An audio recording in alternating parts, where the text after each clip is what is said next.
Of course, I'm going to do a behind the scenes. Oh man, I really think that I really think that I'm onto something. I really think that these conversations are paying off. I know nobody's listening, but I don't care. I'm going to keep having them. I've got some great conversations lined up. I've got my future mother-in-law who has stories upon stories upon stories growing up in rural North Carolina. Oh my goodness. We talked for 2.5 hours this morning, and I wish it had been recorded on the podcast. But some of the things that we discussed are not on both sides, on both sides. Things that society is not ready to hear, and things that just aren't necessary to share with outside of trusted individuals.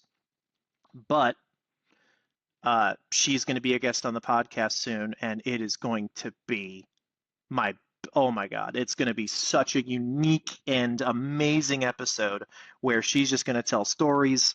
I have a woman that I found over in Ireland who I'm going to interview in 2 days, who I'm super excited about, who's funny and just she.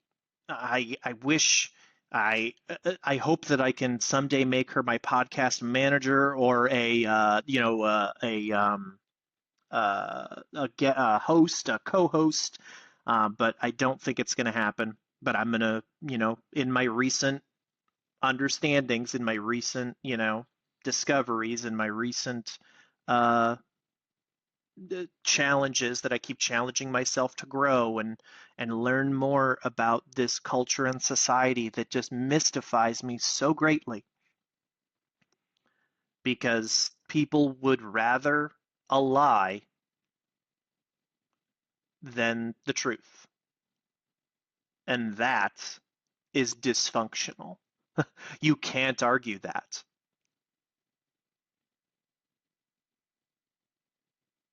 The truth shall set you free. That's why I put that in my poem. The truth set me free. And, it is the truth that will find your peace. You want to protect peace and you want to keep yourself away from fear. Truth is what will do that. Not at first. Not at first. Truth is scary. Once you recognize that you've been lying to yourself for years, if not your entire life, it changes things. It may change relationships. But there's a reason you're miserable, is because we're not doing life right. And I still have so much places to go. I watch way too much TV. I, you know, I don't do enough things of substance, and I'm trying to get that, but I love television. And there's a new show coming up on Apple TV that looks amazing. I don't even know the name of it, but it's done by the guy who did Breaking Bad, Vince Gilligan. And it stars Rhea Seehorn, who is the attorney from Better Call Saul. And it looks insane. It is so cool. Pluribus, that's the name. I didn't even have to look it up, but I was thinking it started with an S or something. But it's called Pluribus, and it's hitting tomorrow, 11/7, and this should be posted 11/6. So I highly recommend checking that out, just like Severance and other shows. It's another great show is Physical Asia on Netflix. That show is so much fun. They had Manny Pacquiao on there, and it's a group of athletes competing in these ridiculous challenges. I mean, the first challenge is to capture a flat piece of area. Like I think it's made of stone, and they are just physically fighting each other. And I mean, we're talking about giant bodybuilders who weigh 300 pounds against girls that weigh 140 pounds, or probably 160. These are some buff girls. But I mean, everybody's like a jujitsu or swimmer, or it's really amazing, and it shows the grit and determination and skill that some of these people possess is so much better than watching a basketball game or football game to see skill against skill. These are the things that I enjoy recommending to people, showing people what real entertainment is to me. And again, I get it if you don't see the same value, because I have learned that communication styles differ from person to person to person. And I'm going to tell a story here because he doesn't listen to my podcast. Probably my best friend, a person who I don't see much anymore. Um, we talk on text, and we get into an argument anytime politics comes up because he becomes that person. He's one of the ones who's taught me about the fear, peace, potential trauma, and pride. Once you hit on those moments, you are no longer talking to your friend. You are talking to the defense mechanism built over 40 plus years that is determined that this is gospel. And I will not hear anything outside of that. I have broken past that. That's what I am claiming. I am not closed-minded to any ideas. I will not get behind anything that is violent, selfish, or ignorant. But I will talk to you about it if you want to come on the podcast, and I will show you why it is violent, selfish, and ignorant in all the ways that just consist of asking questions. Just like I tried to do with the Trump supporter that I had on, where I asked him, how can you be so against sexual assault when you should say SA, maybe I'll edit that, I need to be smarter. I can't work against everything. I have to be smarter than that. But anyway, yeah, I'm just trying to be another voice in the world. I just want people to hear my voice and ask themselves, what's a better voice? My inner voice that tells me that I fucked this up, that I should be ashamed, that the fact that I have trauma is something shameful or that I can't talk about? Or should I try to approach this as it's something that happened in my life? I need to accept it and embrace it and not run away from it. And maybe I can start to become a person who loves myself again. That's for all the trauma victims out there. That goes out to most neurodivergence. That goes out to SA victims. That goes out to people who were abused as children. That goes out to anybody who has had a significant life experience that has caused them to have their mental faculties changed, that caused them to reach these levels where the pathways are turned off, like Elizabeth said. Just to reiterate it again, it's hard for people to shift out because you have to build new neural pathways. And that's what I talk about with TMS. That's what my fiance did. She stepped up. She said, I don't want to live like this anymore. And we went and got TMS. And I saw the change in her in weeks. I could hear her looking on the bright side. I could hear her setting boundaries. It was not a weakness in her. It wasn't that she was scared, or it wasn't any failing in her. It was physical. It was literally her brain that she can't reach in and manipulate. You cannot physically change your brain. All you can do is control the stimuli that you absorb and your cognitive thinking that you can control.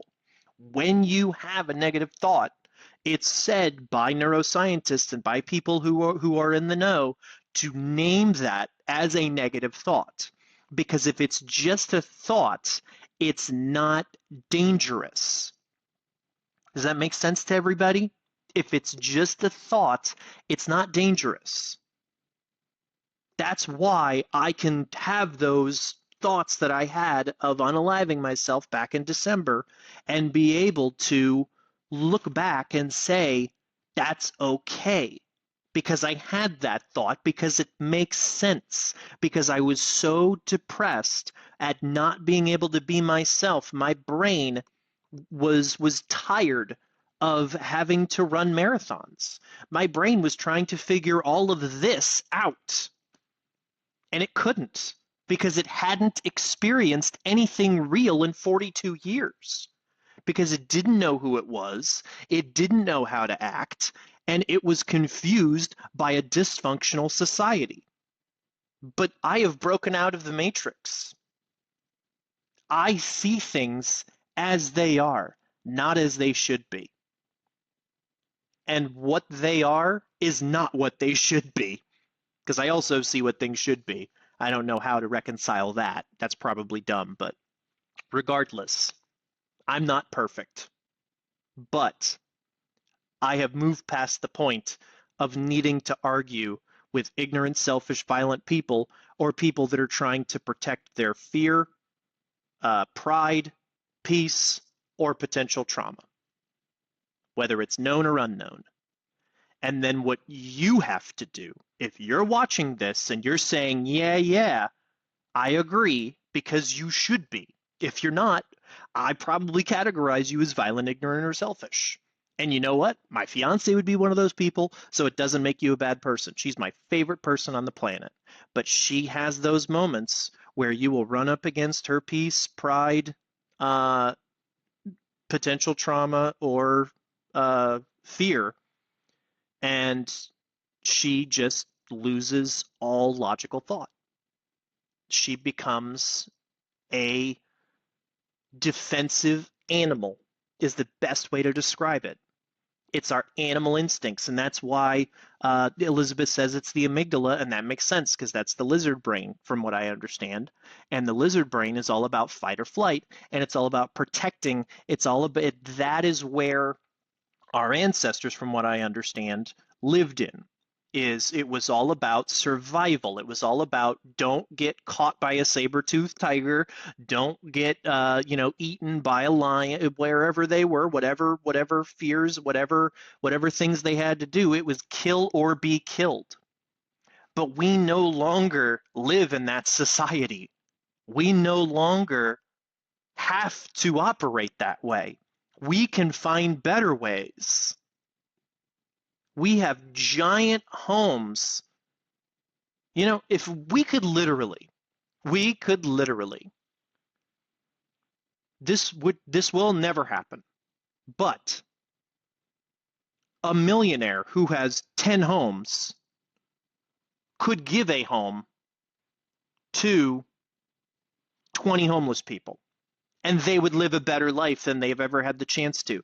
And some of those people may have contributions to make to society, but they don't have the option because they got dealt a rough hand. And rich people will never understand that.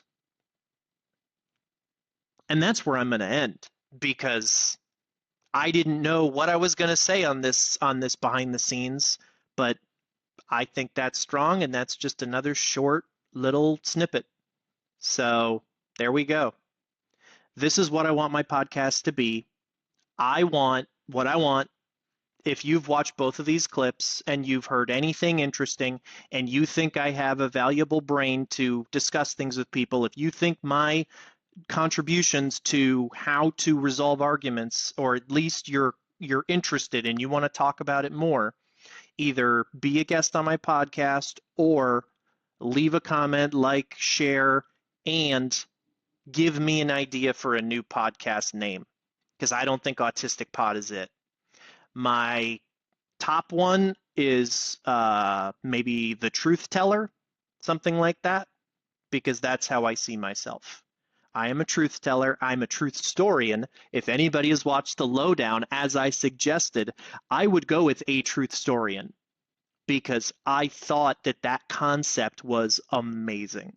I love the idea that this guy, and this isn't, you learn this in the first 20 minutes of The Lowdown, maybe even shorter. I love the concept of this writer is not about accolades. He's not about creating something that, makes him rich and famous. He's about the truth. He respects the truth, and I respected the shit out of that. And so I am willing to be the true a truth historian or the truth historian, probably a truth historian, because what's his name is the truth historian, Lee Raybon. Lee Raybon is the original true historian. I'd even be Lee Raybon. I don't care at this point. Lee Raybon's podcast. No, it's not going to be it. Just joking. But yeah, I would love ideas for a podcast name, and I want to hit this. I want to hit the ground running. I want to have conversations. I'm ready. I am so ready. Now I have something to offer. Who wants to bring an argument to my table that thinks that I can't handle it? Let's go. Let's go. So thank you for tuning in to the B sides of my podcast, and I hope I should have a new sign off for the B sides. And let's see. I want to recognize that people came for both shows because this is a different show, and I might even make it a different show at some point, but it will be easily connectable. I'll just say go check out behind the scenes or behind a podcast or whatever we call it. So yeah, um, but anybody who's here, you're part of the solution, not part of the problem. Let's keep having conversations to bring more people into the solution side. Take care, everybody.